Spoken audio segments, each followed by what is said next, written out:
I don't have to do a game. Oh. You get time. This game recap. Oh, I'm sorry. Was that out loud?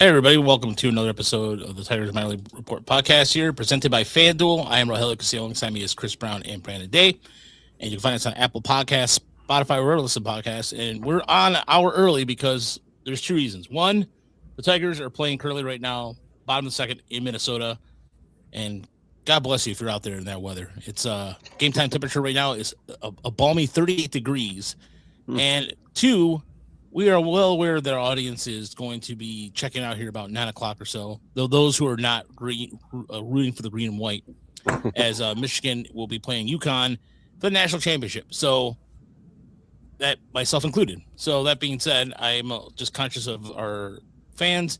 So this will probably be one of our quickest shows on record, but there's a lot to cover. So we're going to get right to it. First and foremost, Brandon, welcome back, sir. How you doing? Oh, hey, how's it going? A little sick, like probably everybody, but doing okay. And Chris is arguing about a million different topics because it's been a pretty interesting first week in the farm and everything. Yeah. I was going to ask you about Parker Meadows as one of the topics on your site because it's a topic on ours, but I'm sure that it was more of a topic, and then he's been hitting so far, so everybody's like kind of backed off, but it's like lurking like right there in the background because Wenceel's been swinging it well. Anytime I mention how well Clark's been doing so far, it's like Parker better watch his ass. It's like, somebody better watch it. I don't know. Yeah, we'll see who ends up watching who. By the way, the Twins just reached on an error by Matt Verlander here, but Chris is in Baltimore for work, and he's actually going to Erie SeaWolves. He's going to a SeaWolves game. Tomorrow, right? Yeah, I may go tomorrow and Wednesday because it just so happens that it's like 30 minutes away from my hotel room, which is nice. Also 2 minutes away from Medieval Times. Oh, even better. So, yeah. Go get your joust. I've never been to one, but yeah. But yeah, I mean, I was just looking at the game day. I don't know if you guys are watching the game. I assume this game day has to be off because it shows that Casey Mize walked Josh Bell on approximately 7 strikes. I don't know if you could see that. It shows literally also 4 of the balls are in the zone. It was so weird. It was I had the Casey Mize's first strikeout rate. Yeah, I see that. Yeah, that's really kind of cool. That's a different thing for game day. If I would stream the game, but Lord forbid copyright and all that stuff. But let's get to it, though. There's plenty to get to. As the Tigers take 2 out of 3 from the St. Louis, the minor leagues were full of action this week. As Max Clark and Wenceel Perez did have really good weeks, but the Toledo bullpen has some significant leaks, huge leaks. Erie had a long weekend. West Michigan off to a good start, and the Flying Tigers might be world beaters again. That was a fun weekend series to watch, the Flying Tigers. But first things first, Cutter Montero, just one throw away from a clean outing yesterday as a Gleyber Torres throw to Javi Baez threw him off the bag, and kind of chaos broke loose as the Cardinals scored all 5 runs without using an extra base hit, which was the Cardinal way was out there yesterday. But it was a fantastic Sunday night broadcast. Everybody involved. Adam, the camera sees right in the last Ottavino, yeah, Ottavino. He was very, very good. Yeah. I didn't realize he had a YouTube channel. One of my staff mentioned that because I was like, "Oh, Adam Ottavino seems like he's like pretty sharp dude, pretty comfortable on the broadcast." But yeah, I guess he's been doing this a while. I just listened to Lance Bredzowski as far as YouTube pitching podcast type dudes, that and a little pitching ninja. So, but yeah, I thought Ottavino was good. It was a pretty cool broadcast. It was kind of too many voices on the one hand, but on the other hand, like having some Cardinals folks there, or at least some neutral folks, like kind of balances out Benetti and Dirks a little bit more. And I love Benetti and Dirks, but I do like a pretty objective broadcast. And yeah, so all around I thought it was pretty solid. Better than I was expecting, certainly. I was gonna say, I thought you were gonna say some, Chris. I'm sorry. I was Well, the problem is I feel like there's a little bit of delay between when I talk and when okay. it gets to this. Okay, so yeah, I'll yeah, well maybe like do like a signal or something like you're about to talk, or scratch your nose or something, or something to that effect. But no, it was. Just give us one of those or something. Yeah, just like, give us the scuba, Chris. Yeah, scuba. No, but outside of that, the Tigers did take the series, and now they're in a 4-game set with the Minnesota Twins, who are off to, offensively speaking, not off to a very flattering start. But no other Tigers, though. But there was some interesting bat ball data, full keys, bat speed, of course. Kerry Carpenter's, I'm sorry, it was no, not Kerry Carpenter, Dylan Dingler. Yeah. Ridiculous. There's some good signs to things to come a little bit. So, but Verlander to the IL with hip inflammation, of course, people were saying because he,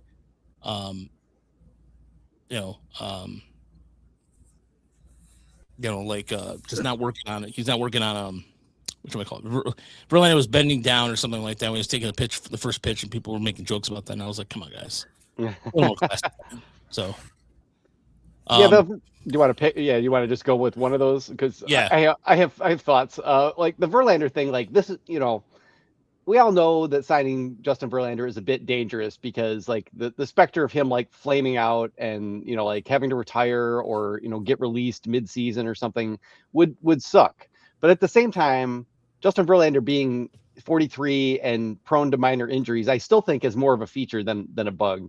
You want Kiter Montero to come up and make some starts. You've got, who knows, maybe, Sawyer Gibson Long is off the IL and going to Toledo now. Maybe he gets it together and you can use him. I was reasonably comfortable with Emmanuel DeJesus, being a fifth starter if that's what they need. And, they're going to have to develop some of these options for next year.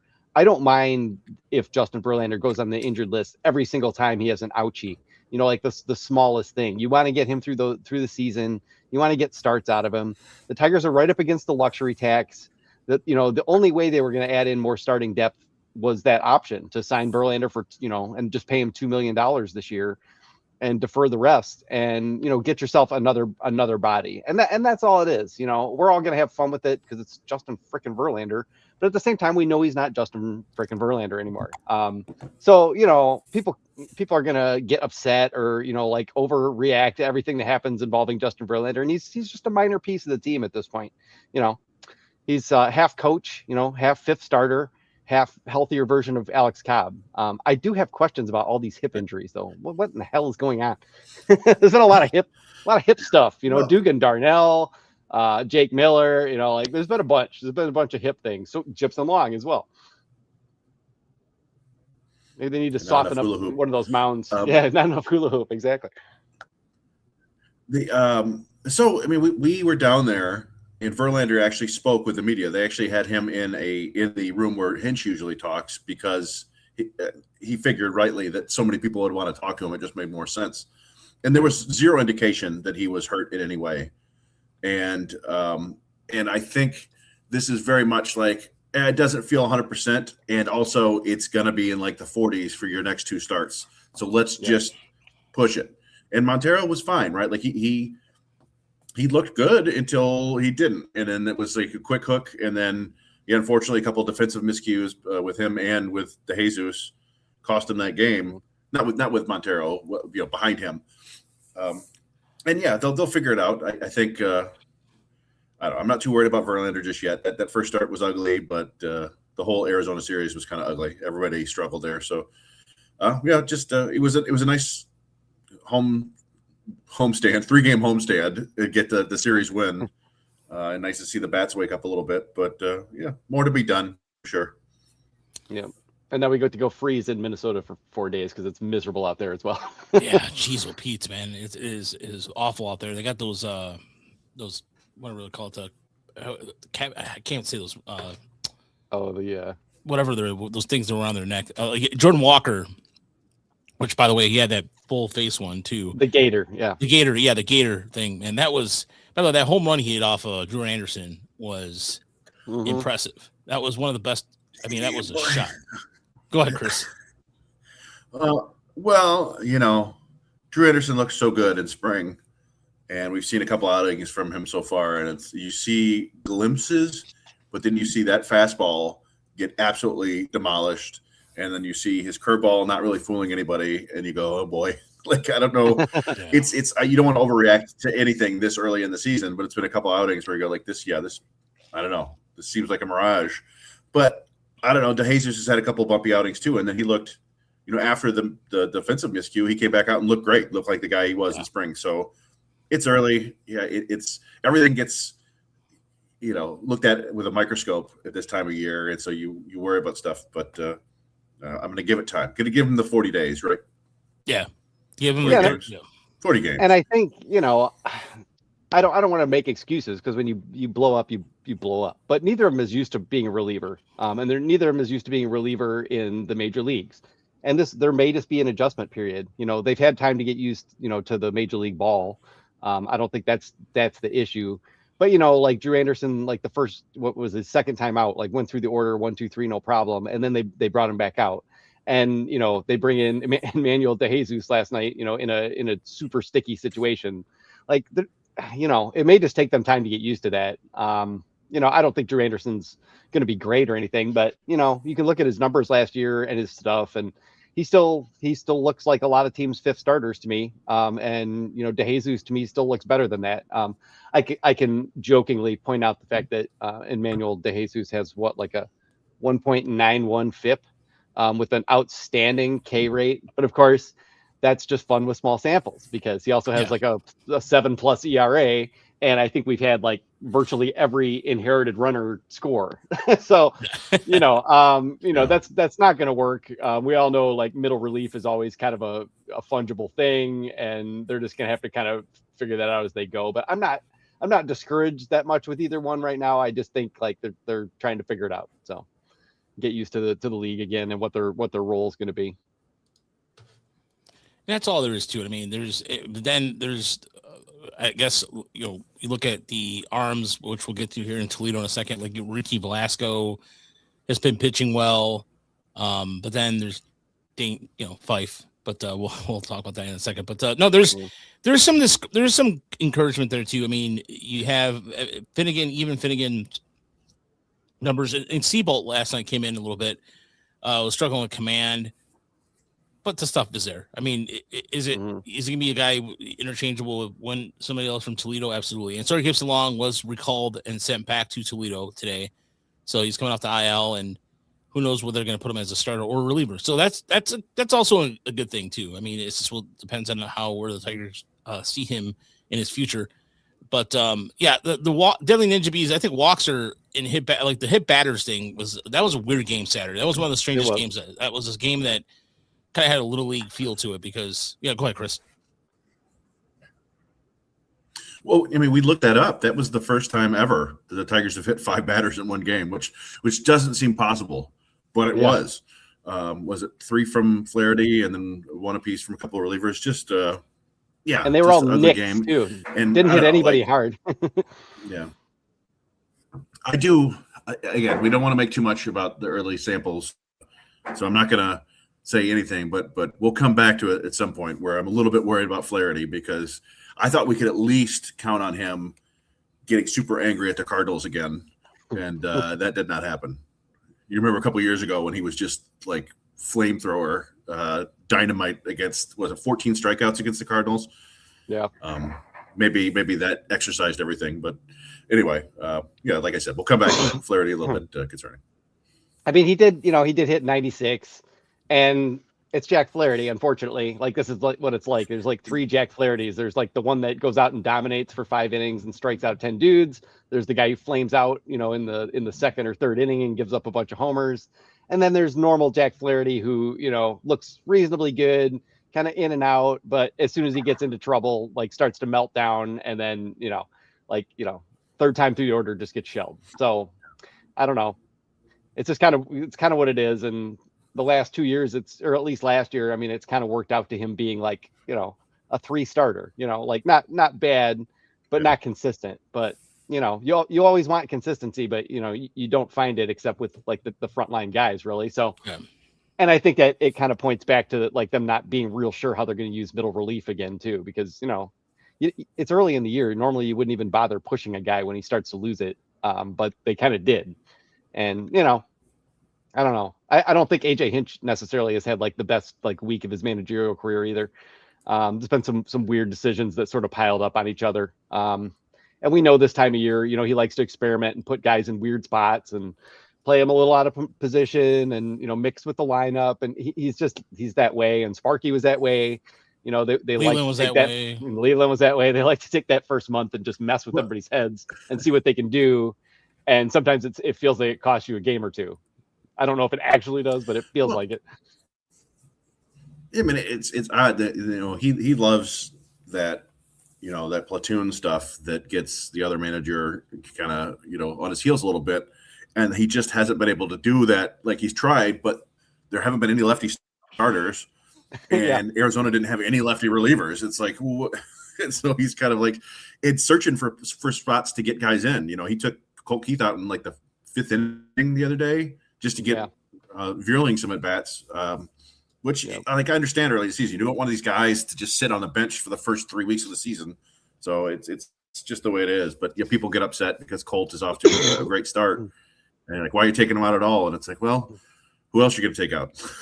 So and it has to work. Like you pinch hit in Jahmai Jones last night for Colt Keith, and that's great if Jahmai Jones does the thing he'll do 3 and 10 times and crushes a double or something. But when it doesn't work out, then it's late in the game and you don't have Colt Keith, who's arguably your best hitter right now. So I mean, you can always look bad. I mean, it would be nice if we had a more versatile Jahmai Jones type too, because that's the other problem is you don't really want him in the outfield.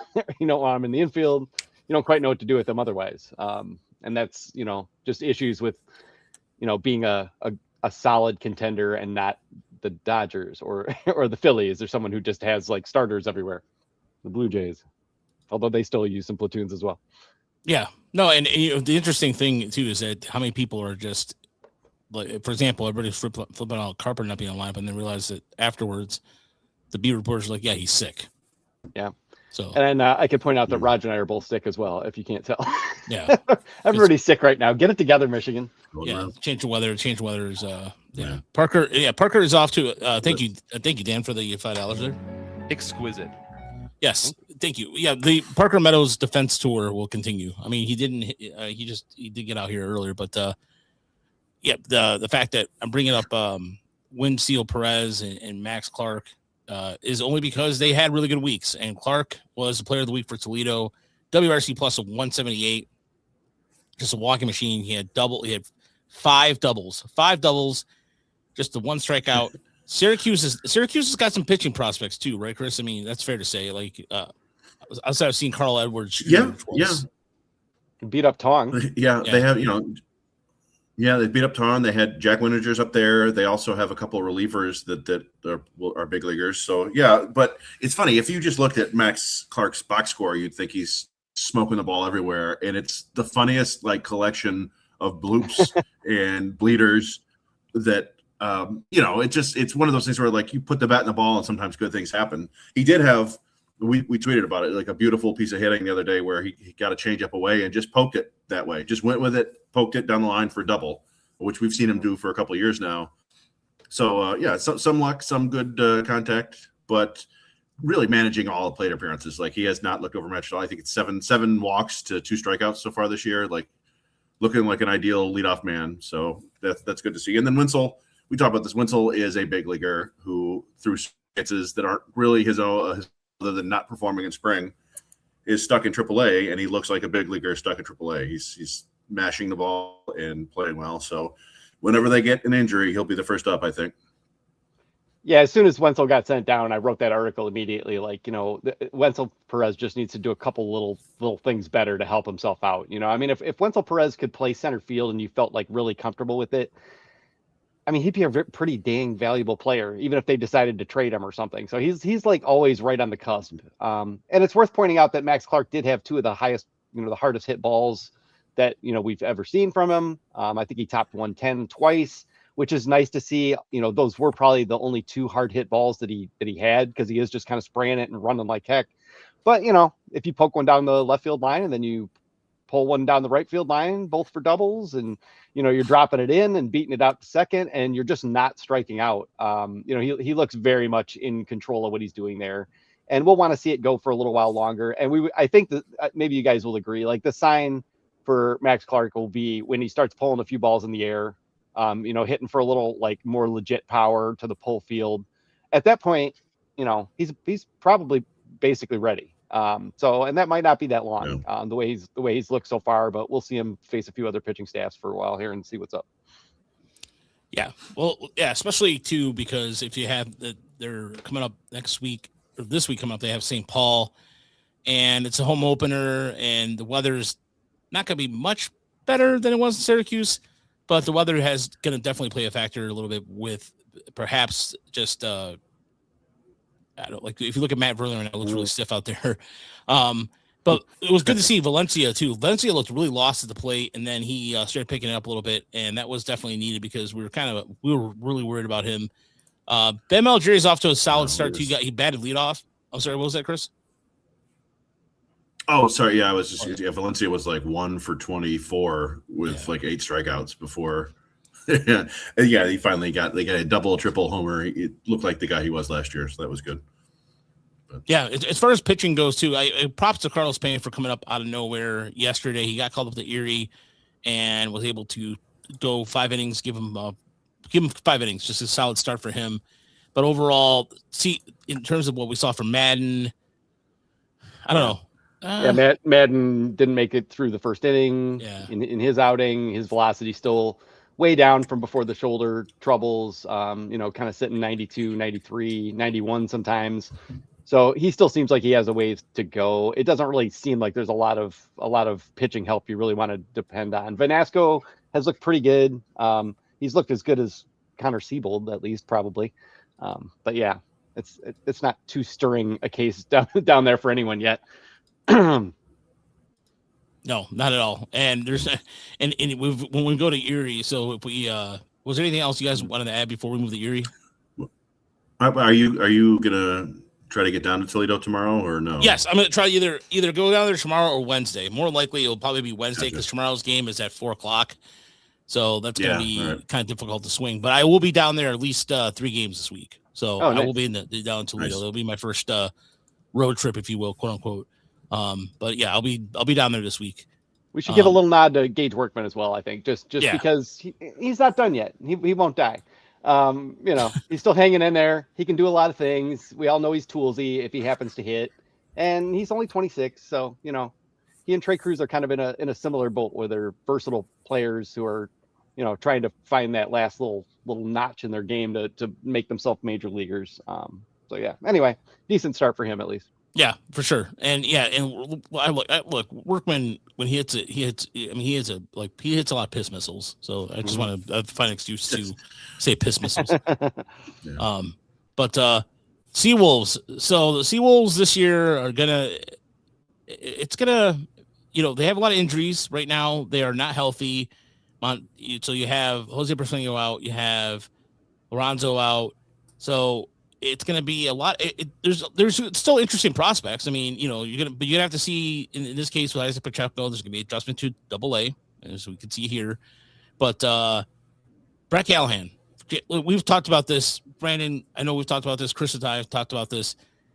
I know Mark Garash wanted us to kind of do a sample size of when he's healthy. Look, Brett Callahan, 2 massive home runs this weekend. If he can still, as far as like just adjust to AA, if he's healthy, I think he played a pretty good center field too as well. Andrew Jenkins, by the way, who's been kind of like he kind of also was a catalyst for the office this weekend, but I really like Brett Callahan a lot.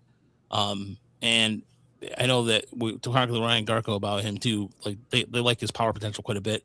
And the thing about him is that he's always had that, that built in, I'm going to pull the ball to right field tendency. He's got power, pretty versatile outfielder, got an arm, there's kind of a lot to like, and he had a really big camp, like coming to major league camp and hitting a couple homers and stuff, even though the pitching was, was kind of weak at the time or whatever. And then, getting off to a good start is impressive, and kind of speaks to the ongoing, thriving crop of position players and hitters with power and athleticism, kind of from Erie all the way down. And we're seeing a lot more of that, in the lower levels now all of a sudden as well. Yeah. And then, go ahead, Chris. His home runs are fun. Just saying, his home runs are fun. He's kind of Kerry Carpenter. I mean, we've been joking he's Kerry Carpenter 2.0 because he's not going to be like a contact hitter, but anything he hits hard is gone. So yeah. Yeah, I mean, in my main concern with him is how is he going to handle like good big league level change ups and breaking balls, and will he ever hit lefties? And I'm skeptical on both of those. But if he does, sure, he's Carpenter, but he's also, as you said, Brandon, he's got more secondary skills. He's a good runner. He can steal some bases. He's a better defender. He's got a big arm. So it'd be a lot of fun if he could figure it out. It's fun to watch him. Fun to watch Peck. Although Peck had a uncharacteristic 2-error game. We looked at the errors, and it was like one was just he lost concentration. The other one, he was trying to turn a double play, and the ball slipped out of his glove before he got to second base. Those are the two main guys we're watching. And then, like Raj said, like Andrew Jenkins is off to an amazing start. Yeah, he's helping them there for sure. But it's a tough. Like you mentioned the injuries, right? Briseño and Lorenzo are gone, but they've got it from every direction, right? Like there was a world where Max Clark and Kevin McGonigal were back in Erie, and neither of them are there. Jake Miller, reason, right? Andrew Sears. Yeah, Jake Miller. Yeah. Jaden Ham. Yeah, they're all hurt. So it's tough right now, but they're persevering. Yeah, and by the way, Adam, I was just going to mention EJ Esposito, who was with the Braves organization as a right-handed infielder who hit for the cycle last year, got released, and the Tigers picked him up relatively quickly. And he was a name that we saw on the roster beforehand, and we had no idea who he was. And then we looked it up and had a really good play defensively, showed some power, showed some good patience at the plate too. So another Long Island kid, along a New York kid that the Tigers might apparently are probably scouting for a while here, but good addition. Great. I think it's going to be a solid addition to him because with Max Burt now heading up to Toledo, and Peck had a couple errors, and Chris looked into it because I text Chris. I'm like, oh yeah, it looked like Peck had a couple errors, and then looked into it. It was just concentration errors, right, Chris? Yeah, I mentioned that just a second ago. Like one was lack of concentration, the other one was the ball slipping out of his glove. Yeah. But like you said, you touched on Pacheco. This is it's a leap in competition for him. And Joe Miller's out. Unfortunately, it's seemingly all across minor league baseball. The first broadcast never seems quite right, and so we couldn't really get a great feel for Joe Miller's stuff. But it was, he was struggling a little bit more than he did in the spring breakout, which is understandable. And then, Kenny Serwa, everybody's always asking about Kenny Serwa. When the knuckleball ain't knuckling, it's no good, and that's what happened. He got banged around. Yeah, and with Joe Miller, hitting 95, 96 a ton in the futures game was kind of eye-opening. So that's kind of what we're looking for. You just want to see, can he sustain that? Because if he can, maybe you've got some kind of swingman reliever potential there. But yeah, more data will be required, as they say. Yeah. Bullpen arms wise, not much right to home about though. It was just we'll see what happens with Wandas and Charles. He throws very hard. It's got interesting stuff if you can, but he's been around forever and never quite throws enough strikes. So, but other than that, Moises and I was gonna say you're gonna see some of those arms this weekend or this next couple of days there in Bowie. So let's move on to West Michigan as the Whitecaps are off to a 2-1 start, beat a pretty impressive Lake County. They're one of the top minor league teams, I believe. They got quite a bit of prospect depth to them. Woody Hayden off to a really good start. The Roberto Campos, kind of seeing him shock. It was kind of a little bit of a shock seeing him back at West Michigan after spending all last year in Erie. But some really good strong starting pitching performances too. Hayden Minton, Rainier Castillo, his changeup was working a little bit, but then he got hit up with a couple of home runs. But overall, I thought he looked okay. The velocity's still not where it should be, but the bullpen, as Chris mentioned here, 15 innings, 9 hits, 4 earned runs, and 20 strikeouts. And so West Michigan's bullpen is going to be like what it was last year. It's going to probably carry him throughout the year. As when we see Lucas Elso, who got off to a decent start, but he's going to, I think as the weather gets warmer, he starts getting used to everything. We'll see how his stuff plays up. Yeah, and it just seems like, especially for the minor, and when we talk about this with the major league club, but the minor league club, especially when it's cold and like the first week or two, like, nobody's even like actually fully stretched out yet. Like, this is like the end of spring training for those guys. It's to like, okay, we're, now we're on the road, we're traveling, we're playing real games again, which they don't really do so much in spring training. They're just driving across Florida for an hour. So yeah, it's a little more of an adjustment for them than the big league guys that are used to it. So we're not gonna sweat about that. And of course, the Whitecaps are probably going to get some kick-ass pitching help, and maybe not very, very far down the road. Positional help too, because we're gonna find that out when we get to the Lakeland slide, because we're all like, yes, oh my God, this is looking pretty good already. Yeah, just 2 quick things there. With Minton, again, that first broadcast was no good, so we couldn't see him pitch. It was an excellent outing for him.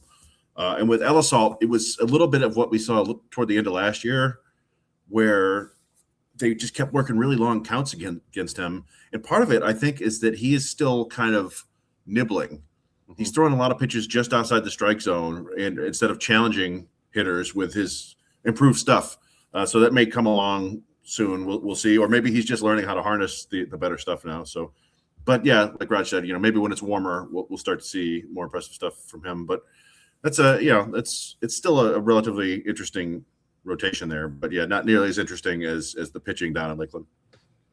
Yeah, did we get any like velocity readings on Elisalt? I tuned in and I was like, oh, this ain't working, and I was out. So I wasn't paying attention. Yeah, no, they don't. Oh, go ahead, Chris. Well, they don't. Yeah, they don't. I don't think they had velo on the broadcast there, so we just are going by what we saw in Lakeland. Yeah, which was like 94, 95. Yeah, which was good. Very good. That's what we're looking for. Yeah, so that was good, but not as good though as Lakeland. And now the Flying Tigers, they even when they were down yesterday, you knew they were going to come back. Tampa is not a very good team.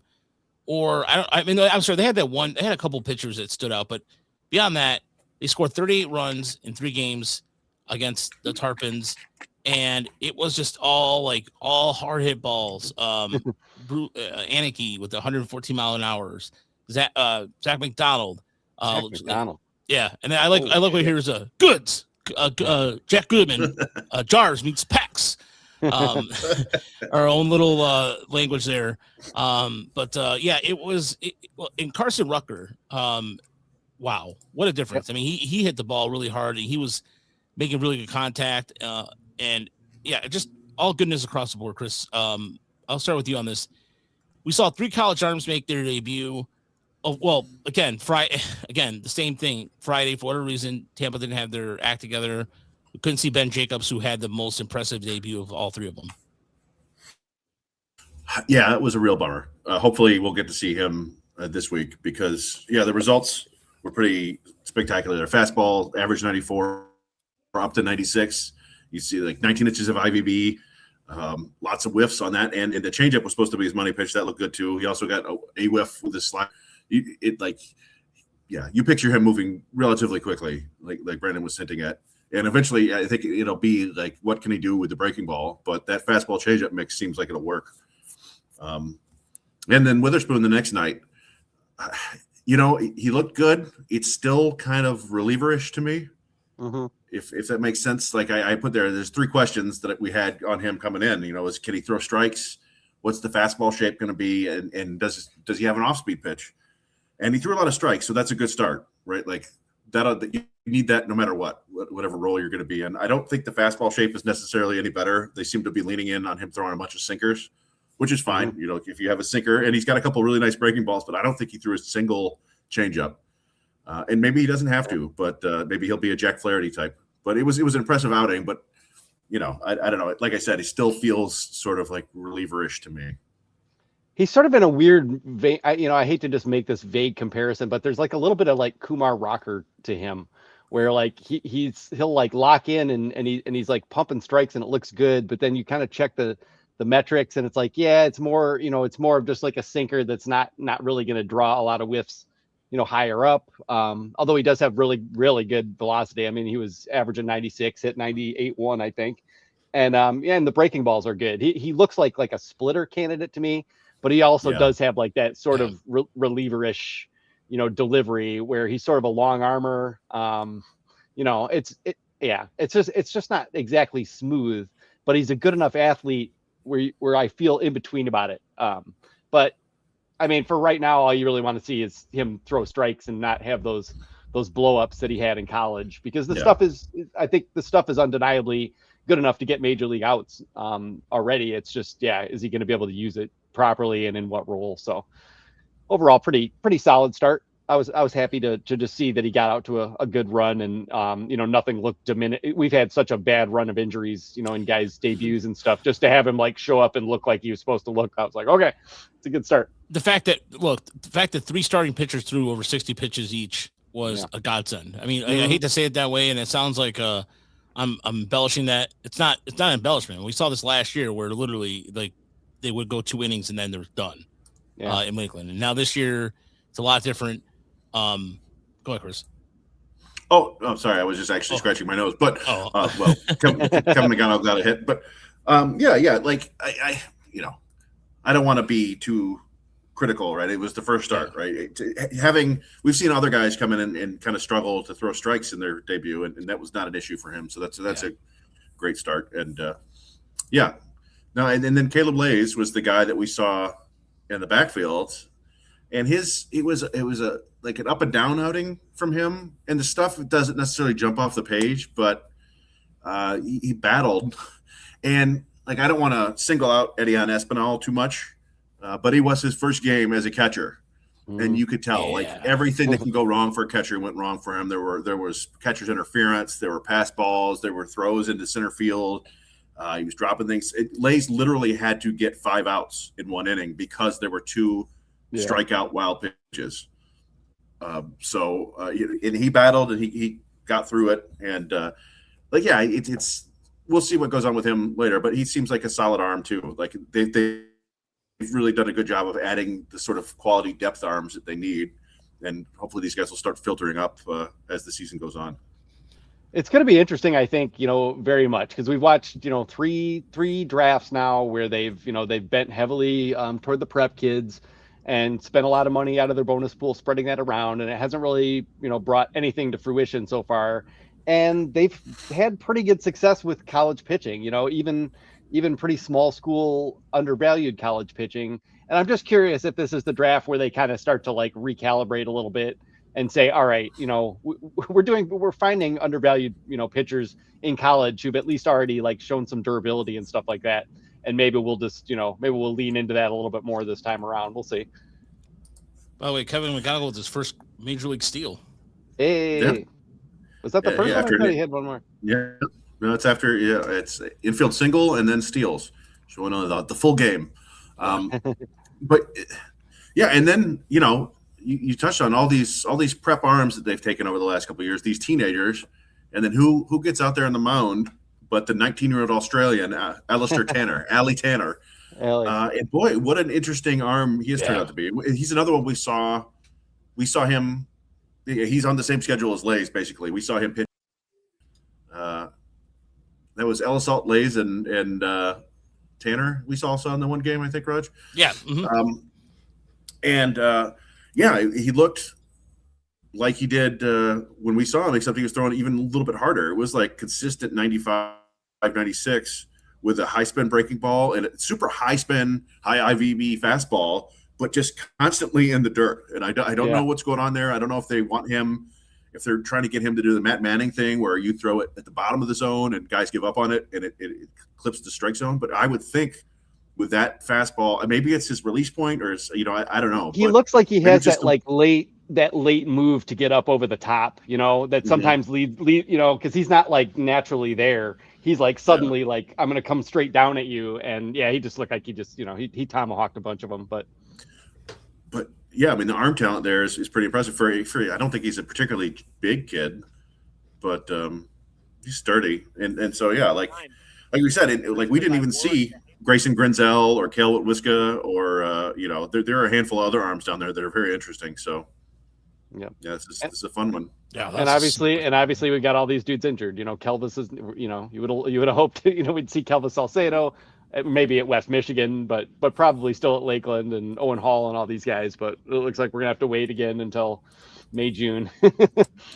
Speaking of Salcedo, by the way, we are going to talk to him tomorrow. It's going to be a written interview. Yeah, we're going to be doing a interview with him, but it's going to be a written article just because we want to make him feel comfortable. So we'll be talking to him tomorrow, and we'll find it on the website sooner or later. But here's Ali. Just again, he doesn't look 19. The kid looks like he's 26. I mean, he's pretty big. He's big, and who else is big is definitely Bo Ankeny. It's just like Bo Ankeny looks like he's just like chiseled from something. Yeah, I mean he's big, but yes, chiseled is the right word. It's like statuesque. Like he really like pops through that uniform. And yeah, like I don't know, we touched on the offense because it was really good. You got to give props to Nolan McCarthy, who played at Indie Ball and had a monster week. Yeah. And Zach McDonald, I feel bad. I wrote the preview like, hey, he's a good defender, but he also hit 160 last year. Yeah, he's off to a great start with stealing bases. And I had no idea he had 114 in the tank. Like I just would never have guessed, any more than 108. So yeah, me either. And it does make me wonder. I mean, he did crush that, but baseball. I mean that Riley Green has never hit a ball much harder than that. I mean that's like super near 70 juice right there. Jeez, a Pete. Yeah. Sorry, Colt Keith RBI double after the McGonigal and Torres got on base. Hell yeah. But it did make me wonder if maybe the numbers are off a little bit there. Yeah, you have to wonder. But even still, like he absolutely smoked that. Yeah, but and that's and I'll get back to we got a couple other players we need to mention, but I did like Goodman. Goodman was one of Jerry's like picks to clip. Find the hole through the right side, a base hit, rounding third and scoring his. Who was that? That was Ankeny. Yeah, Ankeny. That was the 114 the other way. But yeah, like watching Goodman, it's like I think he hit about 109.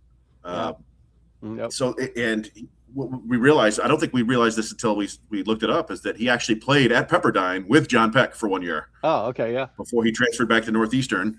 But they're about the same size, and he, like I said, he can hit the ball hard, but he looks like a solid defender, but he walks. He's walking a lot, and the takes he has are super close. So I was like, oh man, he's got like Jarvis's eye with John Peck's physical ability. We'll see. Like, I don't want to make too much of it, right? He's a college player in low A. He should be doing this stuff, but very promising look at him.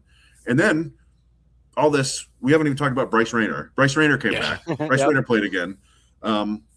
It's interesting. It's very interesting watching him play because something about the stance has definitely changed. He's like crouched down more, and the hands are way out. Like, it's a strange look. He's a little lower. Dipping. He crushed the ball. But he's also like so far just incredibly passive. Like, it seems like every plate appearance goes to 7 pitches. He walked 4 times. He took a bunch of strikes. He's very selective, I guess you would say. So I don't mind that at all, right? Like, just be healthy. And he unfortunately he did foul a ball off his foot, and then came out of the game and didn't play the next day. So we don't know what's going on there. But yeah, he was playing shortstop. He played shortstop on Friday and then DH'd on Saturday, I think. Yeah. I don't think we saw him like fully air out the arm, but it looks fine. He looks like he's fine, at least. Yeah. Yeah. The one he did take out the foot though, that was like a good 5 minutes of stoppage when that happened. Maybe not 5 minutes, but it was like the trainer came out. It was not just like it just felt like it was a while. Yeah. Yeah. But it definitely took a while. But yeah, so it's nice to have him back. And we saw, I think Jake posted that Montia's out of his brace and should be getting back soon. Okay, cool. And then there's Jordan Yost coming. Yeah. So Yeah. Yeah, What's the reasoning for Yost? Do we just think like they're just kind of like extended spring training with him for a little bit, or is he actually hurt with something? I didn't even know. Down the left field line. It's 2-0 I don't think he's hurt. Yeah. Although they didn't give us like the injury report on anybody in the complex league, I don't think. They're feeding him But, more arepas, for another another 2 weeks. Keep pumping iron, kid. Protein shakes and arepas, and Well, so I mean, in my head, and this is maybe like just wishful thinking, right? Is that they've got Rayner there, they've got Goodman there, they've got how you be there right now rehabbing. Just give them, don't force them in there. You got these other guys that need to hit for right now, and then when somebody moves up, well, how you'll certainly move up to Toledo. Yeah. So at that point, then maybe play him some more. But maybe, I don't know. We saw him. He got that grand slam. He got a hit in the spring breakout, and then he struck out twice on 2 pitches that were like kind of, I don't know. He expanded, and you don't know if maybe there's a little bit more of that going on than they want, or he looked fine on defense when we saw him. So yeah, it doesn't seem like it could really be performance though. Like there's probably just some theory about like not overworking him, or it being a long season and he put on this good weight or something, and they just want to like kind of run with that for a little bit and not play him as long a season. I don't know, something. But I mean, we know he's got better contact skills than most guys at single A already. So probably that's not the case. I just want I'm paying attention to the Tigers game too, so I'm distracted. Yeah. But like putting McGonigal first and then Torres second, I like, because if they want to keep walking Kevin McGonigal, they can. Yeah. He already stole a base today. And if they want to use the hit and run, Glaber is the perfect guy to take that 2-hole and just punch it through there. And then you got Colt Keith, your hottest hitter, hitting 3, and it just worked out there. Casey Mize had his standard inning from hell in the third, so it's 3-1 Twins, but the Tigers did push across a run there and still have 2 on for Spencer Torkelson, who needs to single here and get these 2 runs in. But I kind of like that. I kind of like that construction. You can kind of just, fill in the middle of the order with the bangers. Now that Dylan's been swinging the bat so well, you can have him and Torque in there and Carpenter and Green there and keep going left, right all you want to. So yeah, I don't know. It was kind of funny watching them change the lineup like literally every day. The first 8 or 9 games, it seemed like. But I think they might have hit on the formula here. Yeah, and you wanted to bring this up, Brandon, because we still have a little bit of time before everything starts happening at the bottom of the hour or the top of the hour. As far as the Tigers developing hitters, I mean, there was a stat so I'm still trying to understand how. So the abbreviation I was using earlier, Ex-Wobicon? Ex-Wobicon, yeah. So I'm still looking into it a little bit because I'm trying to get. I know people are like, "Oh, those nerd stats, blah blah blah," but I was looking at Statcast because I was looking at some of the data for the Twins for the series. The fact that Dylan Dingler has a barrel rate of 29.4, which is league average is 8.4, it's crazy. And then his ex-Wobicon is 615. Yeah, As a team, the team is barreling at 11% clip. Even when Carpenter makes contacts, it's 17.6. And then to top it all off, McGonigal's posting a 408 WOBA with a 14.3 barrel rate. Yeah. So for a rookie, holy crap! Yeah. Like, damn. Go ahead. It feels like so many guys are hitting the ball hard. Yeah. Like it feels like the Tigers have had 5 or 6 balls that should have been over or off the wall. I mean, you just figure these things will kind of even out, but they seem to be swinging the bats well. Skubal and Framber look great. Casey's been okay so far, although it's been, up and down today. You figure they'll piece that together. It's as it always is until we have like a Mason Miller, a Davis Herrera Holland situation. Like it's always going to be the bullpen one way or the other. And that, I'm sure, as always, that'll be a damn work in progress all season. But we had a long discussion about Kevin McGonigal's contact today. There we go, Zachary. Zach McKinstry, Nice. Driving in the runs like a man. But the only like minor flaw you can look at in Kevin McGonigal's game right now is like his average exit velocity is down. He hasn't hit a homer yet. I mean, if you want to really nitpick, but I mean, the kid's hitting 300. He has an over 400 OBP. They're not throwing him any fastballs. And what I was pointing out is that, like someone was kind of suggesting that maybe he was, selling out to hit his first home run because he was trying to pull the ball. I mean, Kevin McGonigal pulling the ball in the air was like the reason I was 100% convinced he was already good to go, because the approach is so good, but it's that last bit of like dialing in, the ideal like launch, patterns that most hitters take some time to do if they ever get there. We've been waiting for guys like Hao-Yu Lee and Jace Young and some others to like figure this out for year after year. And Kevin McGonigal's already there. And they're just not throwing him any fastballs already. They're pitching him like he's freaking prime Joey Votto and just, trying to hit the outside corner away from him with breaking balls and changeups and try to get ahead and get him to expand or at least swing at something he doesn't want to swing at. And it hasn't really been working so far. And the power's absolutely about to erupt. So he looks good. He just looks so good. He's their best hitter. Who controls the strike zone better than this? I haven't really seen a Tiger like hit like this that I can really think of. Like Ian Kinsler had flashes and Victor Martinez could hit like this for sure. But, Kevin's a pretty good defender as well with 70 grade speed, for frick's sake. Like, holy crap. How do we get so lucky finally after all this time? Like waiting for Cork and Riley and everybody, like one of you guys to like break out into a truly elite player. And I think we're on the cusp here. So. Yeah. And like you said, the home runs are coming. He's going to hit a barrage soon. I was looking it up earlier. The Tigers lead all of baseball with 5 outs, hit 390 feet or more. Yeah. McGonigal has 2 of them. Green has 2 of them. Keith, it just maybe? Seems like Keith has at least one. I think it was Glaber that had. Keith has a couple near home runs that were still hits. Yeah. They're hitting the ball well, and I think McGonigal looks outstanding, and like it's only going to get better, like you said. And boy, Colt Keith is starting to look like the hitter we thought he was going to be, which is very exciting. Colt Beef and the return, and then you got Matt Vierling, not getting that run in from third, but what are you going to do? Send him down. Wenceel Perez. Wenceel Perez. I mean, Wenceel, like we said, Wenceel's a big leaguer, just not right now. Yeah. But by the way, Charles was asking, any chance? Yeah, go ahead. Sorry. Well, he said any chance Perez replaces Jones soon. He has 7 walks and 2 strikeouts and a 1041 OPS. I like his ability to play defense and switch hitter to the roster. No, Jahmai Jones is there for one reason and one reason only. It's to absolutely bang left-handed pitching. Now, if it's June and he has 1 hit against the left-handed pitcher, then they may move on, because it's a very, like we saw Andy Ibanez had that role and eventually lost it to Jones.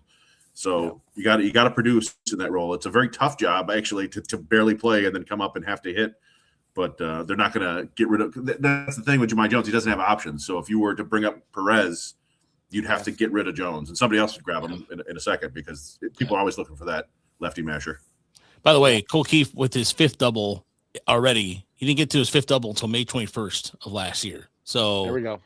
Boy. That's exactly. Yeah. Look, in his increase in bat speed is the most out of any any player. This is the Colt Keith that we've been wanting to see. The FanDuel odds of this happening, which shameless plug because we have to do that. Shameless plug. Odds like Chris, Brandon, I think all of us, all the collective 3 of us have said he's not 25. I think he's only 25. Give it time. Not he's 24. Give it. Yeah, 24. I'm gonna swear here. Give it some fucking time, and that's what happened with Cole Keith. Just give it time. I have 3 like big questions like brewing in my mind. Well, I have one more about the ABS, but we've already seen Dingler like killing it with that, so I think we know where we kind of are there.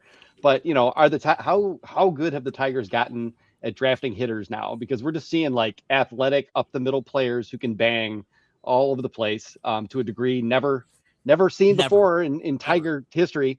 So we've got that going for us. I'm gonna like just flake and forget the other forget the other questions because I was so wrapped up in that one. I don't know. There's just a lot going on with that.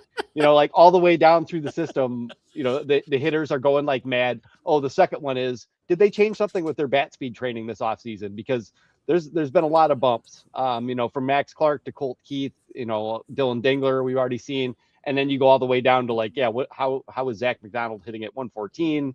Will that hold up? Is that a StatCast miscalibration fluke? We need a little more confirmation, but he hit the hell out of that ball. And, you know, so yeah, so that's another question. Like, you know, how have they changed their hitting program down there?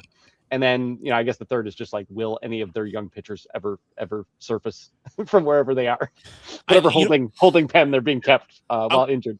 Oh, well, I want to mention this because it was you guys mentioned this earlier, and I think what the Tigers might do going forward is go back to the well with college arms. I think that's going to be the case. I don't know if you guys said you guys sort of mentioned that, but I go ahead, Chris. Yeah, that was one of my other ones that I mentioned earlier. Yeah, for sure. Yeah, they're going to change their strategy because the college pitching is working out. Well, yeah, I mean, the thing that they'd like to do is to save a little money and spend extra on those high school arms because those are the ones you can get with extra money. So I don't know if that's ever going to go away. Like they still did it a couple times last year. All they did was instead of getting a bunch of more high school hitters after the first two, they went college pitcher, which is fine if you get the right ones. And I don't know, they're just drafted well overall. Like to Brandon's point, and we've talked about this, Jim Jarvis, right? Jim Jarvis is a big leaguer. He's going to be a big leaguer. Look at his stats in AAA. Yeah. This was a guy that was like, it's not a big power hitter, but that was what, their 10th, 11th rounder? Yeah. But he hit the ball. He hit the ball extremely hard, though. His problem was always putting it on the ground too much. Yeah. But he walks, he hits, he plays good up the middle, and he's hitting 340 for Gwinnett right now with a home 4 steals and like games. Like they're getting a bunch of good big league caliber players in the draft. And we're leaking. Yeah, I mean, that's the thing. Good things are coming. Yeah, you're starting to leak talent. You know, Liam Hicks, you know, off to a super hot start with the bat for the Marlins. You know, and I mean, he's not a catcher really, but you know, you just see like they weren't wrong about that. They were potentially wrong to not protect him from the 40-man draft, but or the Rule 5 draft. Yeah. But it is what it is, you know. But he is looking pretty good. Oh, here's the thing too. Like real quick about EJ, I want to get back to EJ Exposito for a second as an example. He got off to a really slow start in high A and then hit really well. Then he did not adjust it at Double-A Columbus. I'm surprised that the Braves kind of gave up on him a little bit, honestly. And maybe I really liked, I had a chance to go back and watch him earlier today at work because that's what I do on my lunch break. I don't see what EJ Exposito did for whatever reason. And that's what I did. I wanted to see what was going on with that. And look, if there's one thing the Tigers can do next year, and this year with the draft strategy, allow me to be creative here. With the amount of talent they're having right now in the infield, this infield talent is the most they've ever had in franchise history, bar none. You cannot debate that with me at all. Probably outfield talent too. Yeah, outfield talent. I mean, you know, even with Roberto Campos going back down to West Michigan, which is kind of, I think even the one weakness with the Tigers right now is admittedly the international side because they still haven't really. There has not been anybody above Double-A that's stood. I mean, outside of Wenceel, Perez, and Montero, you know, okay, but you want a little more result driven for that. The reason why I'm mentioning this is that this draft. Maybe they'll go if there's a couple more college arms because they have the luxury of going, all right, I know you don't draft by need. I know I know that, but maybe there's some more college arms that they are already looking at going, this guy we can plug and play right away because Jacobs is not going to be too long for there because they still need more arms. Owen Hall, you don't know when, Lord knows when you're going to see the first pitch from the kid they drafted out of Michael Massey. Yeah. Lord knows when you're going to see that. Lord knows when you're going to see Owen Hall again. Who knows?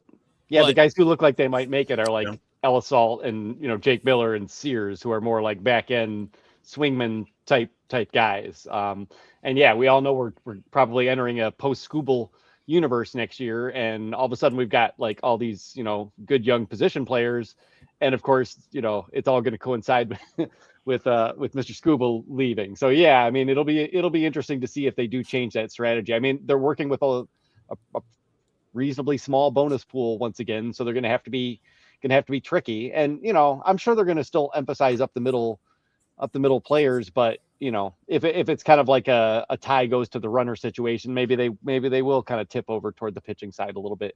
Or I don't know, Scott Harris, maybe you could make a trade. Have you considered this? Have you considered trading for some pitching, some upper level pitching? Is this possible? Anyway. The one thing I'll say, and it's about time. This is around the time of the year where I need to start writing about the draft, and the Tigers are picking like 28th or whatever. But this year is considered especially deep in high school pick. So when that happens, some of these guys filter on through the Tigers. So we'll see what happens. But yeah, I'm glad you tied that all back together with the theme. Yeah. Well done, Chris.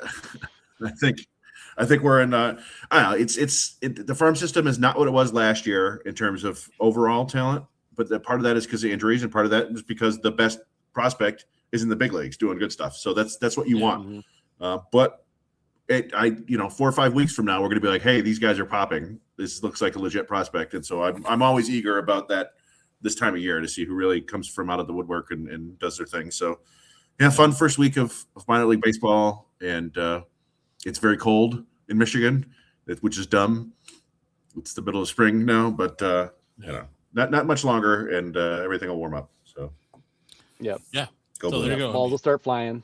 Yeah. So Casey melted down. Okay, yeah. great. Yeah, there was another home run. There was a home run there. All right. Well, at any rate, thanks so much for watching. Thanks so much for listening to the Tiger Minor League Report podcast presented by FanDuel. And yeah, this is going to be a fun week. So I'll be in Toledo. Probably Colin's going to be doing an article. Speaking of, by the way, I forgot to mention this. Ashley will be back on Thursday doing the regular Motor City Metrics podcast. She's also written like 5 or 6 reports, so I got to post those. So, yeah, she's been a beast, So I'm listening to Tigers on the radio in the hotel. Well, hey man, you know what? That's better than doing it. That's a good way to go about it. But yeah, Stoked to have Ashley back though. I mean, having someone who's been to scouting school recently and is like super qualified to analyze all these players from that perspective is a big get. So everybody be excited about that and show your respect and. Yeah. Don't be a creep. Okay. Be cool. Yeah. Be cool. I will literally. Yeah. So, but yeah, just, I'm looking forward to having her back on rotation again. Cause every time we talk, it's like, oh, I saw this, and this, and she's a wealth of knowledge. So glad to have her back in rotation. So, all right, let's go watch Kevin McGonigal and hear the second batter in the inning after Jake Rogers. Go blue if you're into that kind of thing, and stay classy, everybody. We'll talk to you later. Have a good night. Night, guys.